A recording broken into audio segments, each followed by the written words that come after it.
कहता है हुए भी श्री रूपानुगत्य को ग्रहण करने के लिए वो भी प्रार्थना करते हैं हमें जन्म हो ये कलियुग में। कलियुग में कोई जन्म लेना नहीं चाहते, क्यों? जू का नाम कलियुग है। मंदा सुमंद मतयो मंद भाग्य जुपद्रुता, कलियुग का बुद्धि भ्रष्ट बुद्धि है। लेकिन इसी कलियुग में जो जन्म ग्रहण करते हैं, लगता है हम लोग बड़े सौभाग्यवान। महाप्रभु की धारा में श्री रूपानुगत्य को ग्रहण करते हुए श्री प्रभुपाद का चरण को जो आश्रय किया, हम लोग को साधारण लगता, हम लोग नहीं है। हम लोग ही साधारण, हम लोग नहीं। एक बार ताली बजाओ आप लोग, कम से कम हम लोग ये वस्तु को हम लोगों ने आए। इसलिए अभी प्रश्न होता है भैया ये रूपानुगत्य तो है क्या चीज? कारण है क्या? ये रूप नाम किसने दिया है? कहते रूप नाम पहले साकर मलिक और कबीर खास थे, श्री चैतन्य महाप्रभु ने ही इनका नाम परिवर्तन करके रूप और सनातन किया। बोले भैया इनका नाम रूप क्यों? क्योंकि महाप्रभु ने नाम दिया। इसलिए श्री कवि कर्णपुर कहते हैं प्रिय स्वरूपे दैत स्वरूपे प्रेमाभिरूपे सहजाभिरूपे तथानुरूपे और स्वविलास रूपे, ये सबका रूप श्री रूप का जय लगा दिया। लेकिन जब श्री जीव गोस्वामी, जब श्री रूप गोस्वामी का अष्टों को लिखते हैं, वो कहते हैं जो रूप है ये सबका रूप है। ये महाप्रभु का भी रूप है, ये राधा जी का भी रूप है, ये श्री स्वरूप दामोदर का भी रूप है, कहते ये राय रामानंद का रूप है। कहते सबका जो रूप है ना, ये श्री रूप है, ये सबका श्री ये रूप है। बल्कि रूप मतलब क्या होता है?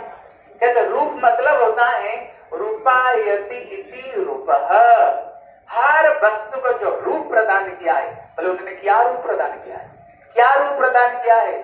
इसलिए साधन किसको कहते हैं, प्रेम किसको कहते हैं, भाव किसको कहते हैं, श्रद्धा किसको कहते हैं, इन्होंने सबका रूप उन्होंने प्रदान किया है। सबका रूप उन्होंने प्रदान किया। अगर ये रूप प्रदान नहीं करते हम भ्रष्ट हो जाते, भक्ति जगत में नहीं रहते। हम थोड़ी सी आंखों से आंसू आ गए ना, बोले भैया इसका तो बड़े भाव है, हम कहते हैं ना। कहते नहीं, कहते शुद्ध सत्व विशदात्मा प्रेम सूर्यास सम्य भाव रुचि भी कृत्रिमा संग भाव उच्चते। वो भाव का डेफिनेशन दिया है। भाव कहते किसको? जिसका उन्होंने 9 लक्षण बताए, शांति अव्यर्थ कालत्वम विरक्ति मान सुन्नता आशा बंध समुत्कंठा नाम गान सदरूपी। उन्होंने 9 लक्षण बताया। जब तक ये लक्षण नहीं आता है, थोड़ी सी आंसू बहने से वो भाव नहीं होता है। सहजिया लोगों को देखो, हरे कृष्ण कहते लोट खाना शुरू करते हैं, वो क्या भाव है? लेकिन वहां से मछली खाते हैं, इधर खूब हरे कृष्ण कर पृथ्वी जाकर बड़ी घूमते रहेंगे, अच्छा चाय पीते रहेंगे। क्या ये सब भाव हो गया है? नहीं। अगर ये रूप गोस्वामी नहीं आते तो हम भक्ति जगत से भ्रष्ट हो जाते। इसलिए बद रस को ही हम रस समझ बैठे। इसलिए इनका नाम महाप्रभु ने क्या नाम दिया? इनका नाम रूप, उन्होंने महाप्रभु ने ही इनका नाम रूप दिया।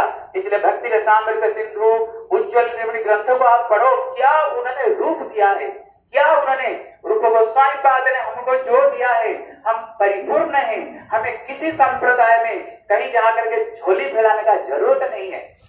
हमारे एक एक गोस्वामी ने जो जो ग्रंथों को उन लोगों ने लिखा, एक एक गोस्वामी ने जो ग्रंथों को लिखा है, अगर इन्हीं की ग्रंथ पढ़ोगे ना, सारे दूसरे संप्रदाय का सारे ग्रंथों को एकत्रित करने पर भी, लेकिन श्री रूप गोस्वामी ने जो वस्तु प्रदान की है, अगर उसको सामने इनका कुछ भी, इनका पाषाण के बराबर भी नहीं कर सकते हैं। इनकी इतने महत्व श्री रूप गोस्वामी का इनका महत्व है। इसलिए अभी प्रश्न होता है भैया ये सारा दुनिया ये रूपानु क्यों प्रार्थना करते हैं? कारण क्या है? इसलिए श्री रघुनाथ दास गोस्वामी ये रूपानु है क्या चीज जिसको कहते हैं? कहते पति सनाथत्व। वो कहते हैं, अगर हमें पूछा जाए भैया कृष्ण तुम्हारे साथ में क्या लगते हैं? बोले भैया कृष्ण को साथ में हमारा कोई डायरेक्ट संबंध नहीं है। पर तुम्हारे किसका साथ में संबंध है? बोले हमारे अगर डायरेक्ट संबंध हो तो श्रीमती राधा रानी को साथ में हमारी संबंध है। इसलिए भक्ति विनोद ठाकुर कहते हैं, राधिका दासी जति है अभिमान शीघ्र मिले तबे गोकुल गान। कृष्ण कब मिलेंगे? अगर ये अभिमान आए हम श्री राधा रानी की दासी है, तब जाकर कृष्ण स्वतः प्राप्त हो जाए। आप बोलोगे, आप कह रहे हो भैया कृष्ण से हमारा कोई मतलब नहीं, क्या मतलब है कि नहीं? अरे बोलो है कि नहीं? मतलब एक पूरा रूप में मतलब है। इसका मतलब है कृष्ण सेवा करना हो तो जब तक श्री राधा रानी के अनुगत्य नहीं करेंगे हम पूर्ण रूप में कृष्ण सेवा हम नहीं कर सकते हैं। इसलिए उनको श्री रूप गोस्वामी समुचित बात को बताते हैं। उनको 4 तरह का जो सखियां है, स्वपक्ष, विपक्ष, तटस्थ, श्रुति पक्ष गोपियां है।